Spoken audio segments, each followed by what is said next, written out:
or maybe get some pick and pops with Irene Murua, who's made 6 of her 7 threes during A10 play. So here we are underway on this rainy Sunday afternoon in New York City. And it's the Rams of VCU with the first possession. That's Khalil and now Hudson trying to lose Harris on the arc. Shot clock at 12. They swing it for Asari, and now a post touch for Ojeda. Got it out of the double. Parham doesn't finish. Ojeda gets free throws. They rely on her more, and the production has come in return from her. Yeah, that stretch included a season-high 21 points. She was shooting over 50% from the field, over 40% from 3 over those last 4 games. As we come down this side of the floor for the first time, you'll see Kirk Crawford running things on the VCU bench. Beth O'Boyle had a daughter, had her first baby back in January, and is watching from home, is certainly still involved. And I was wondering if she was even allowed to communicate during the game to somebody here, and the people who are not on the bench can receive whatever from Coach O'Boyle. That we got from Coach Crawford, in that there's a support staff that Coach O'Boyle can reach out to, and at least at some point at halftime, her words, her feedback will get relayed. But right now, during this first half, it's all on Coach Crawford and the rest of his coaching staff to get things in order. Coach Crawford, 30 years of assistance experience, both in the pros and in the college ranks on the men's and women's side as well. And while he has now filled in for multiple games, he's also had multiple different stints as an interim coach, including a game in this series a couple of years ago as Khalil puts down the 3 where Beth O'Boyle was sick for a game. So he has coached against Fordham in the past. Has some experience. And how about Khalil? In A10 play only, she's 5th in three-point percentage. Her and Ojeda have really upped their three-point shooting starting in A10. Veljovic dribbled it off for a foot. It sends Asari on the move. Off back rim into the hands of Shea Harris. Taya Davis with the quickness into the front court. Taya had one of the more unusual stat lines I can remember at LaSalle. She scored 4 points, shooting 2 of 7. She had 13 assists and 11 turnovers.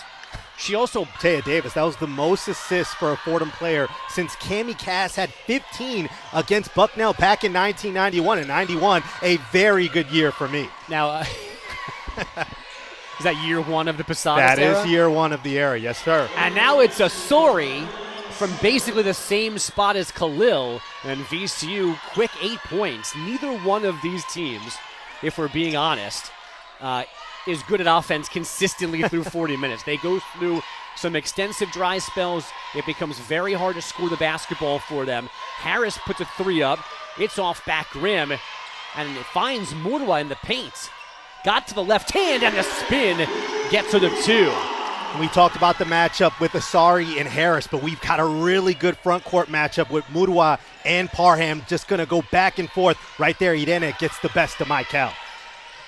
Good hands by Harris.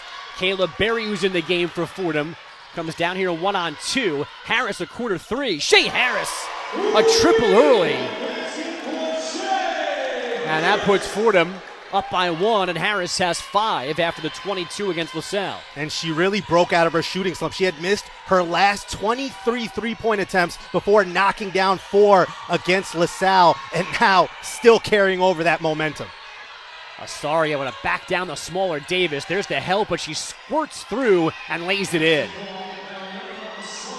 Mariana Asari, just a great 3-level scorer, and if she has that mismatch against the smaller Taya Davis, she can go to work on the low block. And I think that's where they don't want her, Fordham defensively, right? They want to make her a jump shooter.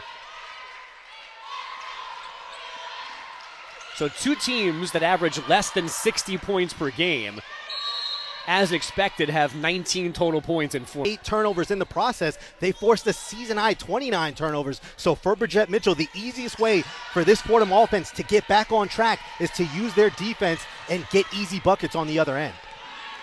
Khalil turns the corner. Good defense. Nope, there's the whisk. And Luthia Sotelo, number 32. And now Rose Nelson, who started. is coming back in for Kayla Berry. And we've seen Bridgette Mitchell play 8-9 players on a given matchup, but this really is a product of not having Taylor Donaldson and trying to find different lineups and see what sticks, what works, especially offensively. And what's different about this is that Giles Jones and DePool have at times, really for the last couple of weeks, if not more than a month or so, they've been the last players in the game. And for two freshmen like DePool and Maya Giles-Jones, going to be tough guards if they get on those switches. And now Amaya Ferguson is in for Shea Harris. So this, I'm not sure we've seen this five-person unit, especially at this point in the game, at all this season for Fordham. Wilson Saltos recovering to Parham. Front court, and if I'm VCU, I'm trying to get something for Mykel Parham. She has a size advantage now with this lineup that Fordham's throwing out. Asari came free off the inbound, drills the three, and VCU continues the hot shooting. They lead by 6. They're 4 of 6 total and 3 for 3 from deep. Nelson got it back to DePool. Now it's Ferguson halfway through the shot clock. A long 2 is perfect, and a smile going back down the floor from Amaya Ferguson. She's got to be smiling. The last 18 games, 17% from the floor, a much-needed basket. But Mariana Asari, she's locked in. Another 3 made. The lead is 7. They've hit all 4 threes they've taken. And again, at least when possession started, Taylor Donaldson would have been on Asari if she was healthy for this one, but she is out today. Ferguson tries a 3 now, just a bit off, and a rebound for Parham. And here's Asari red hot. Gives it up to Khalil. Drives, pulls, line drives the front rim, but gets it back from DePool. Griffin to the baseline. The shovel, and it's Parham getting the 2, and the lead is 9. Fordham defense just over-rotating, and then Parham gets Amaya Ferguson down low. That is easy. Great passing. Crisp by VCU. Good D by Griffin. DePool threw it low. A quick whistle on a tie-up. From the top of the key. Sotelo, Khalil, and Bukola Akomolafe, who we didn't notice coming into the game, is already back out of it for VCU. We've noticed that before. Asari again, and the lead's back to 10. And that's a second inbounds play where a Fordham Ram just doesn't have their hands up when Mariana Asari gets the ball in the corner. That's the easiest 3 you can take on the court. VCU scored 22 first quarter. To get around the bigger body to close out on a shooter. Asari averages just over 15 points per game, number 7 in the conference. She has a 37-pointer on her. Davis misses them both. Fordham stays down by 10 as Griffin weaves away to the front court. Grace Hudson back into the game. 17 points, multiple threes from Hudson against St. Louis. Now Ojeda, hounded by Antoine. It's Asari low. Griffin driving, swatted. Harris the help D. Fordham in transition. Davis had it knocked away for a second. Ferguson has 3. Amaya Ferguson, 5 first quarter points. The most impactful she's been on offense probably in 2025. That's exactly what the doctor ordered. Last season, she had 10 points, 9 times had a season-high 21 against UCLA. And how about another great defensive possession for Fordham? Final seconds of the quarter. Davis will take a 3 and hit a 3! Off the steal by Harris. The Rams serve to win, but both teams over 20 points and now on pace. We're on pace to get into the 80s if both teams can keep up this offense. VCU shoots 8 of 18 with 6 threes in the first quarter. Fordham 9 of 15, 4 threes. Murwa from Davis keeps the offense going. A great dribble penetration down the baseline, and Parham, no choice but to rotate, leaves Irene Murwa wide open. First assist for Taya Davis after the 13 at LaSalle. Harris hands again. She's got Ferguson against Khalil. The block is fine. The body I mean, before this, her last made basket was January 8th. From there, she was 0 for her last 10 field goal attempts. VCU breaks the press. Parham puts it on the floor. Barged all the way. Part of the hand, but hand is part of the ball. Good defense from Shea Harris. Sorry, with Harris bumping her. Able to keep her balanced long enough. Parham runs down the pass, and VCU gets back to work, but there's 8 to shoot. So it's Ojeda knocking down a long 2. The officials say they'll check that at the next timeout, but I think she was inside the arc. Either way, for the moment, VCU by 2. Carissa Antoine, the freshman, driving. Awkward shot, and Asari finds it. Head up, going coast to coast. Harris, another block. 2 steals, 2 blocks for Shea Harris. Now looking for points. Tough 2, too strong. Weak side Hudson, firing ahead of Asari. Able to look over Davis.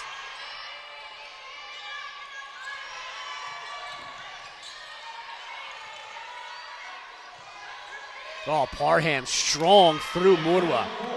And that's going to be the matchup right there. Both players as strong and as crafty as you'll find, but Parham does it a little bit more with force as opposed to Irene Murwa, who likes to be a little bit more clever with her moves and the reversals that she has. Parham, though, so tall, long arms, long legs, athletic, an absolute monster on the glass. Doesn't really do a lot of scoring. Averages 4 points per game, shoots only 30%. Even though she's usually right at the 10. And I will say, if you're going to play more of a 4-out, 1-in type of offense, you're going to need an anchor like Mykel Parham to protect the rim and hold it down in the paint. Yeah, one of the better shot blockers in the country as well, on top of averaging 10.8 rebounds a game. She'll get an assist here off the give to Ojeda, kissing in 2 more. And Coach Crawford talked to us about beating that Fordham zone defense, and right there able to get the ball into the middle of the floor. But Taya Tavis, she has been fearless and relentless getting to the basket, getting around the rim. You know, I should also point out, on top of the fact that these teams struggle on offense, they usually don't struggle on defense. Fordham allows 60 points per game, VCU 57. That's the 4th best number in the conference. A miss from Khalil that stayed inbounds, with Parham pestering Antoine. So back comes Fordham. They can tie or take the lead. They did lead 9-8 back in the first quarter. Ferguson. Harris wants a screen, uses Antoine. Into the bigger Parham. Parham got it. Tried off of Maya Ferguson, but misses. Jennifer Eze is in the game for the first time for VCU. She's guarding Murwa, number 22 in the paint. Kayla Berry wants it. High post, has it. Big to big dribble handoff. Now it's Davis probing, spinning, and rolling into more. She had 13 assists on Wednesday. And she's up to 9 points now here this afternoon. Yeah, the freshman Soraya Griffin just unable to stay in front of the quickness from Davis. Hudson, good ball movement. Griffin's 3 is pure. 7 first half threes for VCU. And a defensive breakdown there, just rotating, and the over-rotation allows for the extra pass in the corner. And for Fordham, you don't want to have to play help, especially when you have shooters on the outside. Nobody has slowed down after the big first quarter. Murwa! And she was fouled. Free throw isn't there. A rebound for Parham. So Fordham stays down by 1 as Hudson gets low. Good hands by Nelson fighting with Eze. Berry came in and steals in that LaSalle win. They forced 29 turnovers total and scored 31 points. Half of their offense came off of takeaways against the Explorers. It's Griffin. A little too strong on that 3, but Khalil the hustle. Right back in against Nelson. And Murwa $8 million to support research and programs to provide access to quality cancer health care, which is so important because almost half, 40% of cancers are preventable with quality health care and early screening. And this is a very important date on the Fordham calendar. The staff here inside the Rose Hill Gym with a lot of activations, giveaways, information during the timeouts. Parham threw a fastball. Build character, it reveals it. And I think those are two quotes in particular that are very much relevant, especially here in basketball and how the game can go from the first to the fourth quarter. Nobody has better quotes about real life things, deep thought-provoking things, or just basketball stuff like coaches. I love it. They're philosophers. Shea Harris has 10 to shoot. Mura fights for position against Eze. Two veteran post players. Good help from Parham, but somehow Mura found Berry. The layup wasn't there. To bring in Eze with Mykel Parham, have a bigger front court so that they can go after Irene Murua after she had early success in just one-on-one. Soli Khalil, now for Parham. Eze wants it. She'll get it from Griffin. Berry gets lost, and an easy two for Eze. And Kayla Berry trying to cheat a little bit and get into the lane for a steal, but misses completely, and Jennifer Eze an easy layup at the rim. VCU has led by 10. That completely disappeared. Back up by 5 now. The Davis floater with a hand from Parham is good. And for Mykel Parham, she didn't play drop. She steps up. She knows the floater's coming. But Taya Davis so crafty, and Fordham's defense not getting set, not getting back. Mariana, makes them pay. She had been stuck on 14 for a bit. Now 16 points, already over her season average with 3 to go before halftime. VCU again by 5. DePool has an opening. Takes it. Wild shot. Fell down to Murwa. Davis. No. Harris snatches. Now it's Berry's turn. And making a lot of contact from Eze. Rams continue, Fordham that is, to lead the Atlantic 10. They're 15th in the nation at 15.6 offensive rebounds per game. That's got to be a jump ball. So VCU forces the takeaway and a chance to build on their lead. Yeah, Khalil doesn't leave her feet. Good defense and using that length to bother Taya Davis. Davis working through ball screens there to chase Khalil. Now it's Ojeda back up top, and Khalil rattles in a 3, and the lead's back to 8 for VCU. They're 8 of 12 from downtown, 67% here in the first half. They shoot almost 33% as a team from downtown. 6th best number in the conference. They average 5.8 threes per game, and they've got 8 here in the second quarter. Harris wants one. Too strong. Antoine no on the putback. And that's been a problem for Fordham as well this year. Part of their offensive struggles, getting second chance opportunities, but not points on the offensive glass. Yeah, offensive rebounds are great, but when you can't cash in, it's only going to be a negative. It's only going to negate itself. And for Fordham so far, you've got 7 offensive rebounds, but they've only got 6 second chance points. They're still leaving some points off the scoreboard. And that one from Antoine was one that she's got to just make as well. Yeah.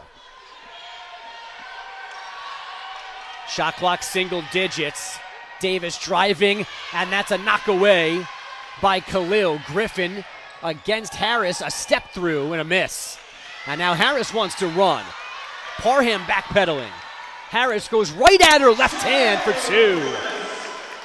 It's the perfect approach from Shea Harris. She's basically running stride for stride with Mykel Parham, who's trying to get back, but Shea Harris really on her P's and Q's. Only 3 of 12 from the field, but she's got 7 points. Final 45 seconds of an unexpectedly high-scoring first half.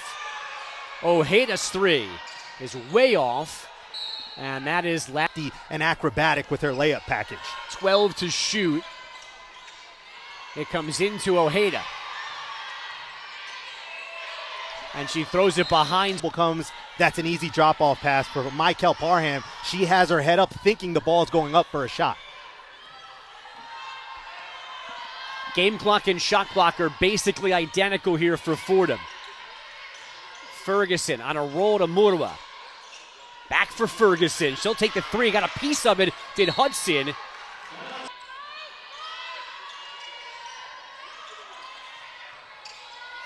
Up top, Veljovic. Back to Ferguson. Got to be quick with 7. Harris has 4. Parham rebounds it, and that'll do it. Say this for Fordham. Only 8 offensive rebounds, and I talked about second chance points. They're getting doubled up 12-6. If Fordham is going to get offensive rebounds and multiple opportunities at it, they've got to cash in. Second chance points are going to be at a premium. Both teams go to their starting 5s to start the third quarter, and Parham goes to the defense, the denial of Murwa. And if you're VCU, you play through Khalil and Mariana Asari. Both guards have been able to get what they want throughout all 3 levels, whether it's scoring or dishing to find open teammates. Val Ojeda looking at Rose Nelson, threw it into traffic, and Veljovic knocked it away. Harris steps in with 3, misses everything. Veljovic kept it in to Nelson. Davis back in the paint, what a look! And Murwa's got the easy 2. And that's more like it. Stasi Veljovic's hustle to keep that ball in, give Fordham an extra possession, and Taya Davis with the vision to find Murwa. Grace Hutchison did not score in the first half after 17. Midweek against St. Louis.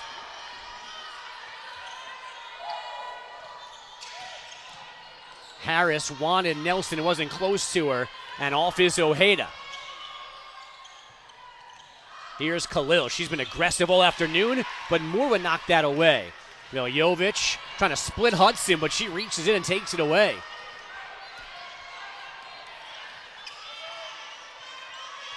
Not only is Hudson on 0 points, she hasn't taken a shot yet. Has not been as aggressive as we saw against St. Louis, and even before that, her previous 4 games before the 17 points was only shooting 31%, so was able to get out of the slump, but hasn't really been able to carry the momentum as Mariana Asari, the banks open on Sunday. That's her 5th made triple. 19 points, this time the bank shot, and the lead 7 for VCU. And I think we thought if this was going to be offensive-minded, we thought it might be Asari and Donaldson going back and forth. But right now, the best player on the floor belongs to VCU. Murwa, the footwork, doesn't get the roll. Parham gets the rebound. Ojeda runs the floor but can't catch the pass from Khalil. Now trying to hold on to this 7-point lead behind Mariana Asari, who's got 19 points in just 14 minutes. VCU showing some zone defense. Harris driving the baseline. Back to Murwa, the left-hand finish again. And ideally, that's what Irene Murwa deserves. 1 paint touch per possession. Give her a look, see if there's something there. If it's not, she's a good enough passer to pass out or find someone else. And now she has a game-high 12 for Fordham. Asari, no. Parham, yes, on the offensive glass. Asari again, driving this time, tripped on something. Leave it with VCU, but good communication by those 2 officials. Right here, just slips up going to the paint, and Irene Murwa pleading her case, rightfully so. She did not touch that ball before it goes out of bounds. High post again, Murwa. Wilson Saltos. We don't see much high-low action between the Fordham bigs, but I noted how good of a passer Irene Murwa is. Good work to draw the defense and get Emma Wilson-Saltos a good look at the rim. Fordham within 3. Luthia Sotelo, who just came back in, is going to drive and get her left-handed 2.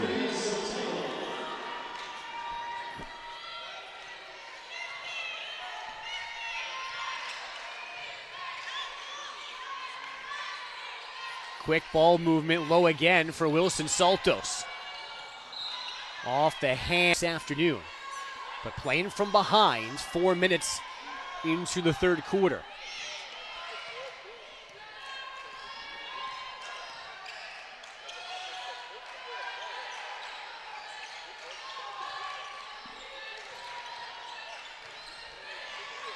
Khalil got the baseline, kept it alive. Asari's 2 is all net.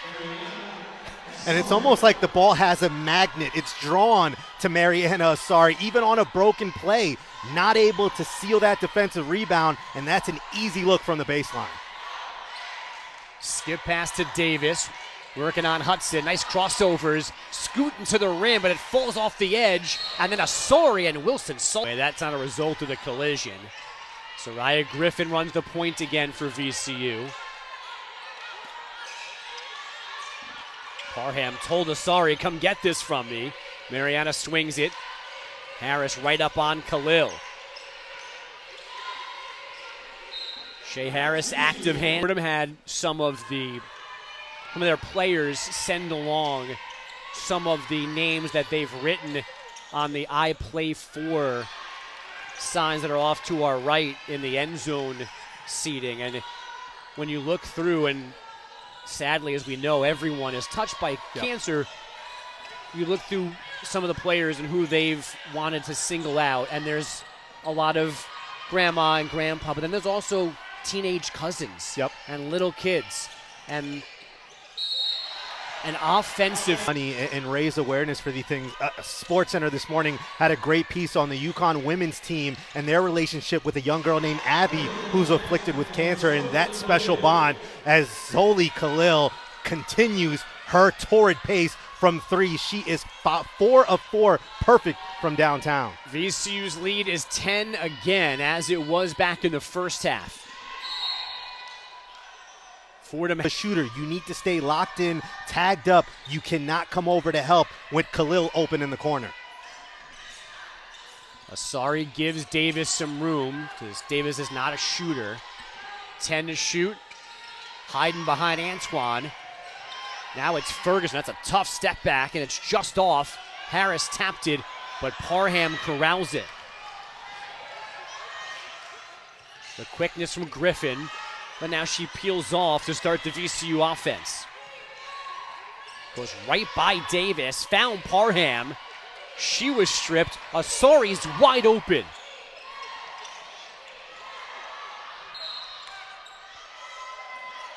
Oh, the whistle, make a change. It'll be Fordham basketball. David Rafalski didn't agree with Irenia Muro, but then Josh Butel again ran in with a different perspective, and they changed the call, giving Fordham possession, trying to cut into this 10-point deficit. They completely erased one back in the second. Hasn't missed yet from the line, 5 for 5. She also has 6 rebounds in this game, and now VCU's showing some pressure D. And they back off as Davis gets the half court.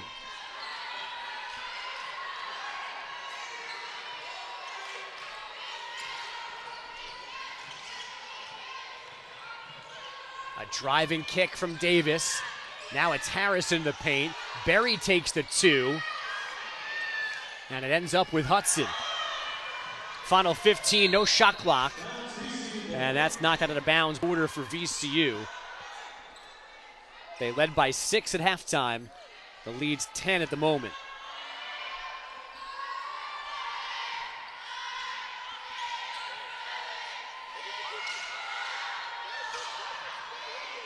Khalil's 3 is just short.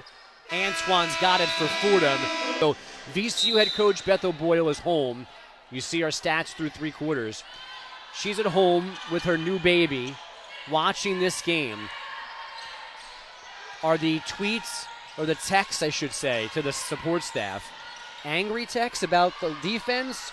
Happy texts about the offense? What's the breakdown, you think? The first 10 minutes had to been not happy with either side of the ball because it turned into an offensive track meet to Shea Harris from the three-point shot. I mean, they went 4 of 6 in the first quarter. They're just 1 for their last 10 from downtown. And on the other side, Asari and Khalil, they have 9 of the made 10 made three-pointers for VCU.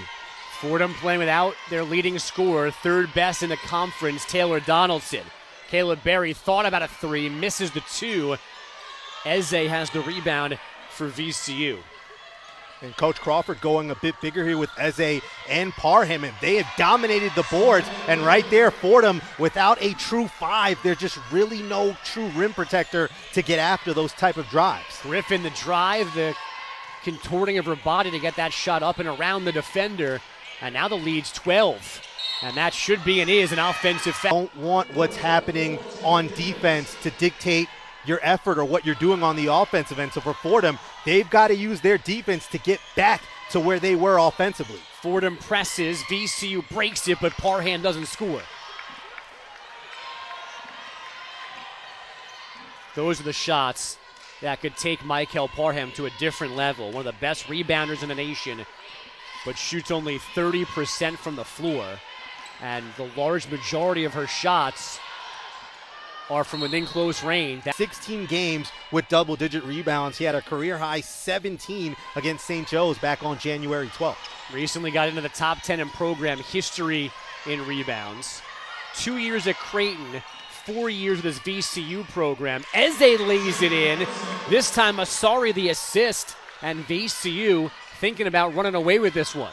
And Mariana Asari averages 3 assists. There's a couple of players on this team giving you 2 or 3 assists a game, so good enough passers. And for Mariana, when she gets downhill and defenses have to adjust, she has open teammates all the time. Asari that time leaned on Davis, helped draw the miss. And can VCU now extend the lead? This is the largest it's been today. VCU still at 48% from the floor, over 50% from 3. They miss once, but not twice. It's Eze again. That's 12 offensive rebounds, and the size of this VCU front court really starting to wear down Fordham. First time that VCU has scored 60 since their last win at GW. A 5-game skid. They've lost 7 of 8 coming into today. But putting together one of their best offensive showings and better defense. 3 minutes into the fourth, 20 to shoot for Fordham. They're down 16.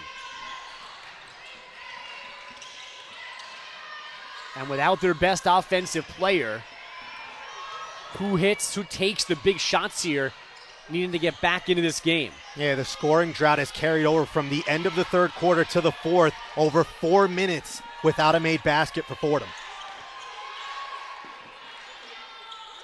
Griffin almost banked in a 3. Wilson Saltos the rebound. Harris gets herself low. It's too strong though.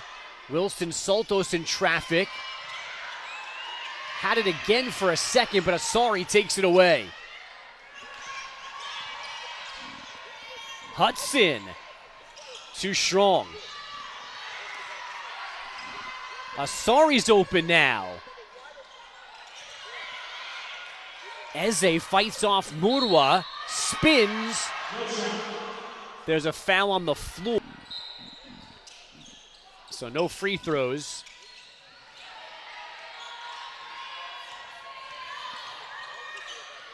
Khalil for a curling Asari, and that 3 is pure.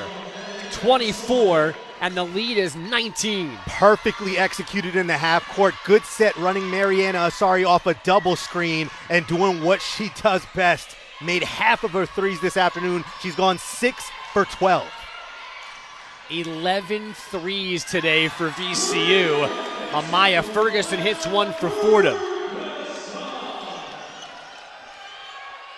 Down by 16. Maybe that's one of the bright spots here for Fordham, because regardless of Taylor Donaldson's status, they could use Amaya Ferguson becoming dangerous. Yeah, whether you get Taylor Donaldson back immediately or not, Amaya Ferguson, someone who has to help the bench in this scoring boost. But again, VCU's front court, they are now making their presence known. They're imposing their will on the boards. Eze 10 points for the 3rd time this year. That's her season high. Ferguson drove, had her pass knocked away. Asari. Now it's Hudson. Angling, hacked by Davis. The current Fordham Rams were in this game through halftime, down only 6 at the break. But VCU's done a tremendous job here. As you smartly said, the offense has been great from start to finish, but it's been the return to their usual defensive performance that's really turned this game in their in and made life difficult for Fordham. I mean, Fordham shot 60% in the first 10 minutes of this game, but since then, it has just been tough sledding for them to establish any more success offensively. And Fordham's defense, which is its strong suit as well, has not found its footing today. Asari, Khalil, some work down low by Eze and Parham. It's been a balanced attack for VCU, and did they need it? Losers of 5 in a row and 7 of their last 8. Yeah, and what VCU's been able to do is exploit Fordham sending help, sending a second defender, and able to at least dribble out of it and kick it out to shooters, and that's why they've had so many great looks from 3. And they've been close to winning in this skid that they are about to end today. A 5-point loss included to UMass, 3 points to Davidson. Coming off with, for Kirk Crawford and Beth O'Boyle's sake, this should not become a 5-point or less game today, but the point is they didn't let it get there because they ran away here in the second half. And as Coach Crawford astutely said in our conversation before today's game, he feels like they could easily be winners of 4 of their last 5 coming into today's game. George Mason losing by 18 there, the only game that really was out of reach for them. But otherwise, they've been battling. They should have beaten St. Louis on Thursday, up by 16 in the third quarter, and then up by 3 with the ball with under 90 seconds left. And put up big numbers offensively today. But now she's got 8. Muru and Asari go hard to the court. Everybody's good. And the lead is 21 for VCU, still playing three-quarter court defense here.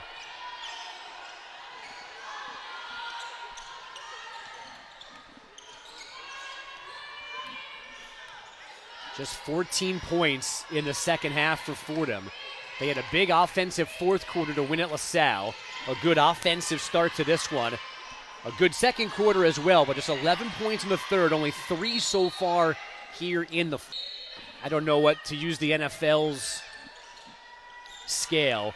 I wouldn't say that Taylor's probable. That might be too optimistic for Wednesday's game against Duquesne.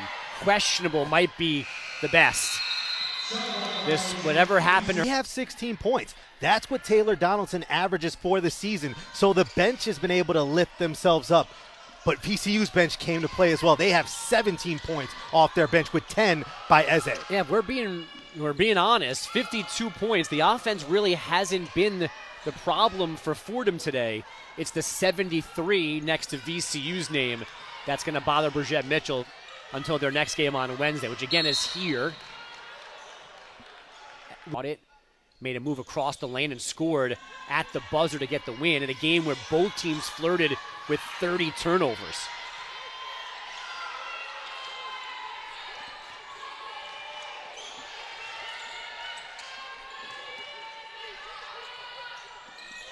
Hudson's first 3 of the afternoon is all net. In fact, it's her first field goal today. And like Ojeda, they just haven't needed her to be a primary scoring option with what Asari and Khalil have been able to do combined. Under 2 to go here in the Bronx. VCU has not slowed down scoring the basketball. Put the clamps down defensively. And looking at a 20-point win here in the Bronx. Parham, one more block for good measure. Wilson Saltos finds it.